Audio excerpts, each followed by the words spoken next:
మాకు మళ్ళీ చెప్తానమ్మా, వీళ్ళందరూ ఒకటే. రేపు ఎలక్షన్లకు మళ్ళీ వస్తారు, వేరేటి ఏం చెప్పలేరు. సిద్ధార్థ రెడ్డి గారు రాక్షసుడు అంటారు, వాడు దయ్యం అంటారు.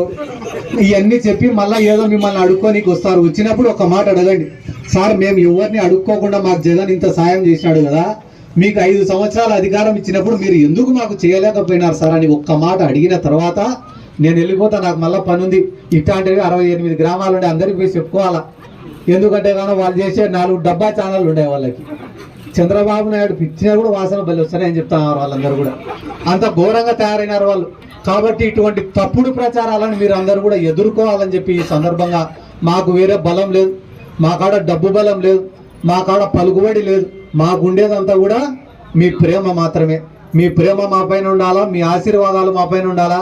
ఎందుకంటే చాలా బాధ అవుతుందన్న, చిన్న వయసు అయినా కూడా వీళ్ళు నా పైన మాట్లాడే మాటలు చూస్తే చాలా బాధ. ఎందుకంటే కన్నా వైఎస్ఆర్ కాంగ్రెస్ పార్టీ అధికారంలోకి వచ్చినాక కేవలం ఒక 5 నుంచి 10 కార్యక్రమాలకు మాత్రమే హాజరైనాడు. నేను 5 నుంచి 10 కార్యక్రమాలకు మాత్రమే. అది కూడా అనిల్ యాదవ్ గారిని పిలుచుకొని నాగలుటికి వచ్చిన, మినిస్టర్ ఆర్కే రోజా గారిని పిలుచుకొని నందికొట్కూరుకు వచ్చిన, ఇంకొక 5 కార్యక్రమాల నుంచి 10. అంతకుమించి ఒక్క కార్యక్రమానికి, ఒక్క ప్రభుత్వ కార్యక్రమానికి కూడా నేను హాజరు కాలే. ఆ 5 కార్యక్రమాలకు కూడా శిలాఫలకం పైన ఎమ్మెల్యే గారి పేరు పెట్టినారు, ఎమ్మెల్యే గారికి ఆహ్వానం పంపించినారు. అయినా కూడా నియోజకవర్గంలో, రాష్ట్రంలో ఏం ప్రచారం అన్నా, దళిత ఎమ్మెల్యేకు సిద్ధార్థ రెడ్డి అవమానం చేశాడని చెప్పి వీళ్ళ ప్రచారం. 500 నుంచి 1000 కార్యక్రమాలు చెప్తే 10 కార్యక్రమాలు. వాటికి కూడా నేను ఎందుకు హాజరైనా తెలుసా? నాగలుటికి అనిల్ యాదవ్ గారిని కానీ పిలుచుకొని వస్తే, ఇరిగేషన్ శాఖ మంత్రి, ఆయన పిలుచుకొని వస్తే మిర్తూర్ మండలంలో ఉండే నీటి సమస్య గురించి తెలుసుకుంటాడు, ఆ ప్రాంతానికి ఒక లిఫ్ట్ ఇరిగేషన్ తెస్తాడని చెప్పి నేను ఆయన్ని పిలుచుకొని వచ్చినాను తప్ప సిద్ధార్థ రెడ్డి గారికి కొత్తగా పబ్లిసిటీ అవసరంలే, కొత్తగా జనాలు అవసరంలే అన్న. నాకు ఆర్కే రోజా గారిని మన నందికొట్కూరుకు పిలుచుకొచ్చిన. ఎందుకు పిలుచుకొచ్చిన? నేను స్పోర్ట్స్ అథారిటీకి చైర్మన్ కాబట్టి, 2 ఇండోర్ స్టేడియంలు నిర్మించినా కాబట్టి, నా ప్రాంతంలో నేను 2 ఇండోర్ స్టేడియంలు నిర్మించిన అని ప్రజలకు చెప్పుకోవాలనే ఉద్దేశంతో నేను ఇక్కడికి పిలుచుకొని వచ్చిన. ఇన్ని మాటలు మాట్లాడుతున్నారు కదా, దళిత ఎమ్మెల్యేకు అవమానం అని చెప్పి మాట్లాడుతున్నారు కదా. 2014లో తెలుగుదేశం పార్టీ తరఫున ఇక్కడ నిలబడింది లబ్బి వెంకట స్వామి గారు, నిజమేనా? ఎలక్షన్ కోసం డబ్బులు ఖర్చు పెట్టుకునింది లబ్బి వెంకట స్వామి గారు, అప్పుల పాలైపోయింది లబ్బి వెంకట స్వామి గారు. ఎలక్షన్ అయిపోయిన వెంటనే తెలుగుదేశం పార్టీ ఇన్ఛార్జ్ పదవి తెచ్చుకునింది మాండ్ర శివానంద రెడ్డి గారు. ఏం అధికారం ఉందని చెప్పి నందికొట్కూరులో ఉండే ప్రతి శిలాఫలకంలో మాండ్ర శివానంద రెడ్డి అని బోర్డు పెట్టుకున్నాడు. ఒక్కసారి ఆలోచన చేయాలా. ఆ రోజు రాష్ట్రంలో ఉండే ఏ దళిత సంఘాలు కానీ, ఈ నియోజకవర్గంలో ఉండే ఏ దళిత నాయకుడు కానీ ఒక్కరు కూడా ఖండించారా? ఎందుకు? శివానంద రెడ్డి కాడ లెక్క ఉంది కాబట్టి. సిద్ధార్థ రెడ్డి పేదోడు కాబట్టి, డబ్బులు లేవు కాబట్టి శివానంద రెడ్డిని అడగడు. ఇదే మాట అడిగే సిద్ధార్థ రెడ్డి మాత్రం దళిత వ్యతిరేకి కదా, దళితుల్ని అవమానపరిచినాడు కదా. ఎంతవరకు న్యాయం అన్నా ఇవన్నీ కూడా? ఏం ప్రోటోకాల్ ఉందని శిలాఫలకం పైన వీళ్ళు పేరు లేపించుకున్నారన్న. ప్రతి కార్యక్రమంలో శివానంద రెడ్డి వచ్చినాడు. 1000 కార్యక్రమాలు. అసలు కార్యక్రమాలు జరిగినా లేదా తెలియలేదా టీడీపీలో? ఒకవేళ జరిగింటే ప్రతి కార్యక్రమానికి కూడా ఆయన హాజరైనాడు కదా. ఏ హోదా పైన హాజరైనాడు? ఎవరైనా ప్రశ్నించినారా? కేవలం నందికొట్కూరులో సిద్ధార్థ రెడ్డిని ఉండనీయకూడదు, ఏ గ్రామంలో తిరగకూడదు, ప్రజల్ని కలసకూడదు, ఇట్లా అవమానపరుస్తా అంటే, రోజుకు 10 మంది తిరుగుతా అంటే ఏదో ఒక రోజు రాజకీయం సాధించుకొని పోతాడు. సిద్ధార్థ రెడ్డి రాజకీయం సాధించుకొని పోయినాడు అనుకో, టీడీపీ తరఫున బైరెడ్డి ఉంటాడు, ఇది మన వైసీపీ తరఫున గౌరీంకర్ రెడ్డి ఉంటాడు. ఏ ప్రభుత్వం వచ్చిన 60 నీకు 40 నాకు, ఏ గవర్నమెంట్ వచ్చిన 40 నీకు 60 నాకు. జనాలకు కూడా ఏం చెప్తారు? ఎవరైనా కూడా బైరెడ్డి రాజశేఖర రెడ్డి చేతుల్లో తన్నులు తిన్నాడు అనుకో, వెంటనే గౌరీంకర్ రెడ్డి అడుగుతాడు, సార్ నన్ను తన్నాడు సార్ వాడు అంటే, వాని కథ నేను చూసుకుంటా, నువ్వు పో అంటాడు. వెంటనే బైరెడ్డి రాజశేఖర రెడ్డికి ఫోన్ చేసేది, వీడు ఎవరో వచ్చినాడు చూసుకోరా నాయన అని వీడు చెప్తాడు. ఇట్లా లోపాయకార ఒప్పందాలు, చీకటి రాజకీయాలు అన్నీ కూడా నందికొట్కూరులో ముగిసిపోయినాయి. ఈ రోజు పేదవాడు సంతోషంగా ఉన్నాడు. కొట్లాటలు లేవు, ఫ్యాక్షన్లు లేవు, గొడవలు లేవు, హత్యలు లేవు, ఏం లేవు. కాబట్టి దీన్ని మళ్ళీ రెచ్చగొట్టాలంటే సిద్ధార్థ రెడ్డి గారు ఒక రౌడీ, ఒక ఫ్యాక్షనిస్టు, లేదా దారిలో మన వాళ్ళు ఎవరైనా పోతా అంటే మీసాలు తిప్పడాలు, తొడగొట్టడాలు. పొరపాటు మనం దిగి ఏ రాటం చూస్తే కొట్టనీకి వచ్చినారా అని మళ్ళీ తిరిగి మన పైనే గిల్లేది వాడు, అరిసేది మనం. మళ్ళా మనం అరిసిందే కనిపిస్తుంది తప్ప వాడు గిల్లింది కనపడదు. కాబట్టి తప్పుడు ప్రచారాలు అనేటివి ఎట్లుంటాయని చెప్పి మీకు వివరించి చెప్పినా, ఏదైనా తప్పు మాట్లాడింటే క్షమించండి. వాస్తవాలు ఉన్నాయంటే మటుకు వైఎస్ఆర్ కాంగ్రెస్ పార్టీని జగన్ అన్నను ఆశీర్వదించమని చెప్పి ఈ సందర్భంగా నేను కోరుకుంటూ, మీ ప్రేమ మా పైన ఉంటే ఇట్లాంటి వాళ్ళు 1000 మంది వచ్చినా ఒక్కడిని కూడా లెక్క పెట్టనని చెప్పి ఈ సందర్భంగా నేను తెలియజేస్తున్నాను. ఈ అవకాశం ఇచ్చినందుకు ప్రతి ఒక్కరికి పేరు పేరున నా ధన్యవాదాలు, కృతజ్ఞతలు కూడా సెలవు తీసుకుంటాను. Thank you. జై జగన్. పోతా పోతా ఇటు వచ్చినా మళ్ళీ ఈ ప్రాంతంలో వర్షాలు వెళ్ళా భయపడినారు అన్నారు. పాదయాత్ర అని చెప్పి పోతా పోతా ఇటు తగిలినాడు అంతే అట. తగిలితేనే దీని అమ్మ భస్మం రా అనుకున్నారు అందరు. అంటే మళ్ళా ఈ రోజు మళ్ళా చంద్రబాబు నాయుడు గారు బయటికి వచ్చి బాబు షూరిటీ భవిష్యత్తుకు గ్యారంటీ అంటున్నారు. దయచేసి మీరు కూడా ఆలోచన చేసి ఒక మంచి నిర్ణయం తీసుకోండి. ఎందుకంటే ఓటు అనేది నేను నా జీవితంలో భావించినది ఏమంటే, మంచి చేయాలా, ఓటు అనేది అడగాల, అంతే తప్ప అడుక్కోకూడదు. ఈ ప్రాంతంలో ఉండే నాయకులు వైరెడ్డి రాజశేఖర రెడ్డి గారు కావచ్చు, శివానంద రెడ్డి గారు కావచ్చు, గౌరవ వెంకటరెడ్డి గారు కావచ్చు, పోయినసారి ఎన్నికల్లో అందరూ ఒకటే బస్సు ఎక్కినారు పటేల్ సెంటర్లో. వాళ్ళే కొట్టుకున్నారు, 20 ఏళ్ళు వాళ్ళే కొట్టుకున్నారు, వాళ్ళే తన్నుకున్నారు, వాళ్ళే చంపుకున్నారు, వాళ్ళే ఒకటిపైన ఒకటి కేసులు పెట్టుకున్నారు. ఒకడేమో ఒకడికి నందికొట్కూరు నయీం అని పిలిపించినాడు, ఒకడేమో ఇంకొకటికి నల్లమల్ల వీరప్పన్ అని పిలిపించినారు. అందరూ ఒకడికొకటి బిరుదులు ఇచ్చుకొని ఆ పటేల్ సెంటర్ లో అందరూ ఒకటే బస్సు ఎక్కినారు. అందరూ ఒకటే బస్సు ఎక్కుతేనే ఈ నందికొట్కూరు నియోజకవర్గ ప్రజలందరూ కూడా బాగా పిల్లలకు వాత పెట్టారు. 40,000 ఓట్ల మెజార్టీ ఇచ్చినారు వైఎస్ఆర్ కాంగ్రెస్ పార్టీకి. ఈ అల్లూరు గ్రామంలోనే 400 ఓట్ల మెజార్టీ ఇచ్చినారు ఎమ్మెల్యే ఎలక్షన్లకి, 450 ఓట్ల మెజార్టీ. కానీ మీకు ఇప్పుడు నేను చెప్పే విషయం ఏమరా అంటే, పోయినసారి అందరూ ఒకటే బస్సు ఎక్కినారు కాబట్టి మీరు మా పెద్ద గుణపాఠం చెప్పినారు వాళ్ళకి. వాళ్ళు కూడా కనుక్కున్నారు, అది ఒరే మనం అందరం ఒకటే బస్సు ఎక్కుతే కానీ మనల్ని బతకనివారా ఈ నందికొట్కూరు ప్రజలు అని చెప్పి కనుక్కున్నారు. కాబట్టి ఈసారి ఏం చేస్తారు, తలా ఒక బస్సు కొనుక్కున్నారు. తలా ఒక బస్సు కొనుక్కొని మళ్ళీ అందరు పటేల్ సెంటర్కి వస్తారు. పోయినసారి అందరు కలిసి వచ్చినారు, ఒప్పుకోలేదు కాబట్టి ఈరోజు 7 బస్సులో వాడు వస్తారు. వచ్చినా కూడా తలా ఒక బస్సు కొనుక్కునే వాళ్ళందరి గుర్తు ఒకటే. వాళ్ళది సైకిల్ గుర్తు, మనది ఫ్యాన్ గుర్తు. వాళ్ళ అవినీతి వైపు, మనం నిజాయితీ వైపు. వాళ్ళ దగ్గర పలుకుబడి ఉండొచ్చు, కానీ మన దగ్గర ప్రజలు ఉన్నారు. జగన్మోహన్ రెడ్డి గారు చేసిన మంచి ఉంది. ఇది ప్రతి గ్రామం కూడా తిరిగి నేను చెప్తా. ఎందుకంటే ఎంత మంచి చేసినా కూడా ప్రజలకు చెప్పుకోవాల్సిన బాధ్యత మన పైన ఉంటుంది. తెలుగుదేశం వాళ్ళు తప్పుడు ప్రచారాలు చేయడం తప్ప ఏమీ కూడా చేయలేరు.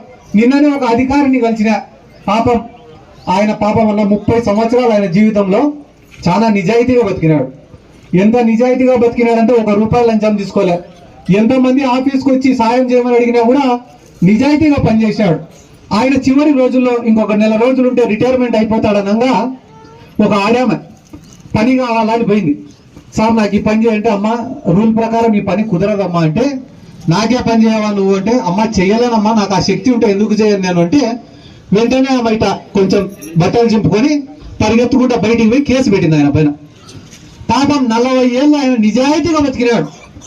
ఒక్కరోజు జరిగిన అవమానానికి ఆయన ఆత్మహత్య చేసుకొని చచ్చిపోయినాడు. అంటే ఆయన చేసే తప్పు కూడా లేదు, కేవలం ఒక ఆమె స్వార్థం కోసము చేసిన ఒక తప్పుడు ప్రచారం వల్ల ఒక మనిషి చచ్చిపోయినాడు.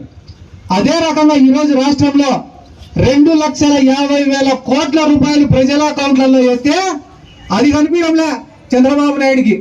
ఆయనకి ఏం కావాలంట, ఆయన ముఖ్యమంత్రి కావాలంట, ఆయన కొడుకు మంత్రి కావాలంట, ఆయనకి ఇంకొక కొడుకున్నాడు పవన్ కళ్యాణ్ అని, ఇంకొక కొడుకున్నాడు, ఆయన ఎమ్మెల్యే కావాలంట. దానికోసం వాళ్ళని ఎదుర్కొనే చేత కాక పురంధేశ్వరిని బీజేపీలో పంపించినారు. ఈ పక్క రేవంత్ రెడ్డిని షర్మిలను కాంగ్రెస్ పంపించినారు. ఇంతమంది ఏకమైంది ఎవరిపైన? ఎందుకు ఏకమైనారు? ఉండే డబ్బంతా కూడా జగన్మోహన్ రెడ్డి పేదోనికి పంచి పెడితే డబ్బులు ఇన్ని వాళ్ళకి మేము ఎట్ట బతకాలా? ఇప్పుడు ఈ గ్రామంలో శివానంద రెడ్డి మిగతా లీడర్లు ఉన్నారమ్మా. టీడీపీ గవర్నమెంట్ ఉన్నప్పుడు నీరు చెట్టు చేసుకొని డబ్బులు తిన్నారు, పుష్కరాల వర్కులు చేసుకొని డబ్బులు తిన్నారు, ఇంటి పట్టాలో లేకుంటే ఇల్లు ఇప్పిస్తామని డబ్బులు తిన్నారు, జన్మభూమి కమిటీల పేరిట డబ్బులు తిన్నారు. ఇప్పుడు జగన్మోహన్ రెడ్డి వచ్చిన తర్వాత ఇంకా వాళ్ళతో ఏం పని ఉంది? మీకు మాతోనే పనిలే, మాతోనే మీకు పని లేకుండా అన్ని అందుతానప్పుడు ఇంకా శివానంద రెడ్డిని ఎవరు పలకరిస్తారు? మిగతా నాయకులు ఎవరు పలకరిస్తారు? కాబట్టి జనాలు మా దగ్గరికి ఎవరు రావడం లేదే. మేము పైన ఉన్నప్పుడు ఈ 10 మంది మాకు ఉన్న ఒకటే, లేకున్నా ఒకటే. కాబట్టి మాకు మళ్ళీ చెప్తానమ్మా, వీళ్ళందరూ ఒకటే. రేపు ఎలక్షన్లకు మళ్ళీ వస్తారు, వేరేటి ఏం చెప్పలేరు. సిద్ధార్థ రెడ్డి గారు రాక్షసుడు అంటారు, వాడు దయ్యం అంటారు.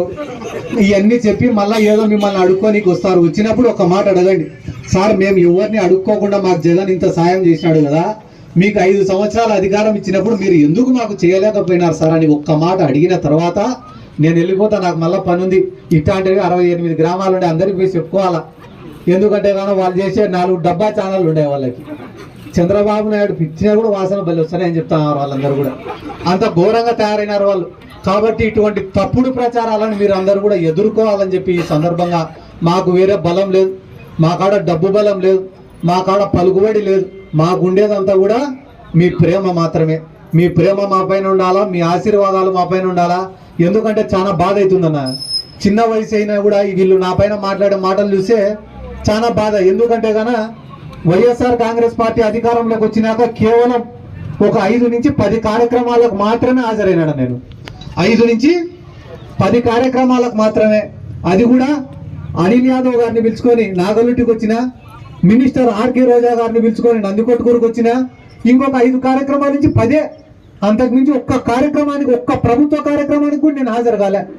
ఆ 5 కార్యక్రమాలకు కూడా శిలాఫలకం పైన ఎమ్మెల్యే గారి పేరు పెట్టినారు, ఎమ్మెల్యే గారికి ఆహ్వానం పంపించినారు. అయినా కూడా నియోజకవర్గంలో, రాష్ట్రంలో ఏం ప్రచారం అన్నా, దళిత ఎమ్మెల్యేకు సిద్ధార్థ రెడ్డి అవమానం చేశాడని చెప్పి వీళ్ళ ప్రచారం. 500 నుంచి 1000 కార్యక్రమాలు చెప్తే 10 కార్యక్రమాలు. వాటికి కూడా నేను ఎందుకు హాజరైనా తెలుసా? నాగలుటికి అనిల్ యాదవ్ గారిని కానీ పిలుచుకొని వస్తే, ఇరిగేషన్ శాఖ మంత్రి, ఆయనను పిలుచుకొని వస్తే మిర్తూర్ మండలంలో ఉండే నీటి సమస్య గురించి తెలుసుకుంటాడు, ఆ ప్రాంతానికి ఒక లిఫ్ట్ ఇరిగేషన్ తెస్తాడని చెప్పి నేను ఆయన్ని పిలుచుకొని వచ్చినాను తప్ప సిద్ధార్థ రెడ్డి గారికి కొత్తగా పబ్లిసిటీ అవసరంలే, కొత్తగా జనాలు అవసరంలే అన్న. నాకు ఆర్కే రోజా గారిని మన నందికొట్కూరుకు పిలుచుకొచ్చిన. ఎందుకు పిలుచుకొచ్చిన? నేను స్పోర్ట్స్ అథారిటీకి చైర్మన్ కాబట్టి, 2 ఇండోర్ స్టేడియంలు నిర్మించినా కాబట్టి, నా ప్రాంతంలో నేను 2 ఇండోర్ స్టేడియంలు నిర్మించిన అని ప్రజలకు చెప్పుకోవాలనే ఉద్దేశంతో నేను ఇక్కడికి పిలుచుకొని వచ్చిన. ఇన్ని మాటలు మాట్లాడుతున్నారు కదా, దళిత ఎమ్మెల్యేకు అవమానం అని చెప్పి మాట్లాడుతున్నారు కదా. 2014లో తెలుగుదేశం పార్టీ తరఫున ఇక్కడ నిలబడింది లబ్బి వెంకట స్వామి గారు, నిజమేనా? ఎలక్షన్ కోసం డబ్బులు ఖర్చు పెట్టుకునింది లబ్బి వెంకట స్వామి గారు, అప్పుల పాలైపోయింది లబ్బి వెంకట స్వామి గారు. ఎలక్షన్ అయిపోయిన వెంటనే తెలుగుదేశం పార్టీ ఇన్ఛార్జ్ పదవి తెచ్చుకునింది మాండ్ర శివానంద రెడ్డి గారు. ఏం అధికారం ఉందని చెప్పి నందికొట్కూరులో ఉండే ప్రతి శిలాఫలకంలో మాండ్ర శివానంద రెడ్డి అని బోర్డు పెట్టుకున్నాడు. ఒక్కసారి ఆలోచన చేయాలా. ఆ రోజు రాష్ట్రంలో ఉండే ఏ దళిత సంఘాలు కానీ, ఈ నియోజకవర్గంలో ఉండే ఏ దళిత నాయకుడు కానీ ఒక్కరు కూడా ఖండించాలా? ఎందుకు? శివానంద రెడ్డి కాడ లెక్క ఉంది కాబట్టి. సిద్ధార్థ రెడ్డి పేదోడు కాబట్టి, డబ్బులు లేవు కాబట్టి శివానంద రెడ్డిని అడగడు. ఇదే మాట అడిగే సిద్ధార్థ రెడ్డి మాత్రం దళిత వ్యతిరేకి కదా, దళితుల్ని అవమానపరిచినాడు కదా. ఎంతవరకు న్యాయం అన్నా ఇవన్నీ కూడా? ఏం ప్రోటోకాల్ ఉందని శిలాఫలకం పైన వీళ్ళు పేర్లు వేయించుకున్నారన్న. ప్రతి కార్యక్రమంలో శివానంద రెడ్డి వచ్చినాడు. 1000 కార్యక్రమాలు. అసలు కార్యక్రమాలు జరిగినా లేదు నాకు తెలియలేదా టీడీపీలో? ఒకవేళ జరిగింటే ప్రతి కార్యక్రమానికి కూడా ఆయన హాజరైనాడు కదా. ఏ హోదా పైన హాజరైనాడు? ఎవరైనా ప్రశ్నించినారా? కేవలం నందికొట్కూరులో సిద్ధార్థ రెడ్డిని ఉండనీయకూడదు, ఏ గ్రామంలో తిరగకూడదు, ప్రజల్ని కలసకూడదు, ఇట్లా అవమానపరుస్తా అంటే, రోజుకు 10 మంది తిరుగుతా అంటే ఏదో ఒక రోజు రాజకీయం సాధించుకొని పోతాడు. సిద్ధార్థ రెడ్డి రాజకీయం సాధించుకొని పోయినాడు అనుకో, టీడీపీ తరఫున బైరెడ్డి ఉంటాడు, ఇది మన వైసీపీ తరఫున గౌరెంకర్ రెడ్డి ఉంటాడు. ఏ ప్రభుత్వం వచ్చిన 60 నీకు 40 నాకు, ఏ గవర్నమెంట్ వచ్చిన 40 నీకు 60 నాకు. జనాలకు కూడా ఏం చెప్తారు? ఎవరైనా కూడా బైరెడ్డి రాజశేఖర రెడ్డి చేతుల్లో తన్నులు తిన్నాడు అనుకో, వెంటనే గౌరెంకర్ రెడ్డి అడిగిపోతాడు, సార్ నన్ను తన్నాడు సార్ వాడు అంటే, వాని కథ నేను చూసుకుంటా నువ్వు పో అంటాడు. వెంటనే బైరెడ్డి రాజశేఖర రెడ్డికి ఫోన్ చేసేది, వీడు ఎవరో వచ్చినాడు చూసుకోరా నాయన అని వీడు చెప్తాడు. ఇట్లా లోపాయకార ఒప్పందాలు, చీకటి రాజకీయాలు అన్ని కూడా నందికొట్కూరులో ముగిసిపోయినాయి. ఈ రోజు పేదవాడు సంతోషంగా ఉన్నాడు. కొట్లాటలు లేవు, ఫ్యాక్షన్లు లేవు, గొడవలు లేవు, హత్యలు లేవు, ఏం లేవు. కాబట్టి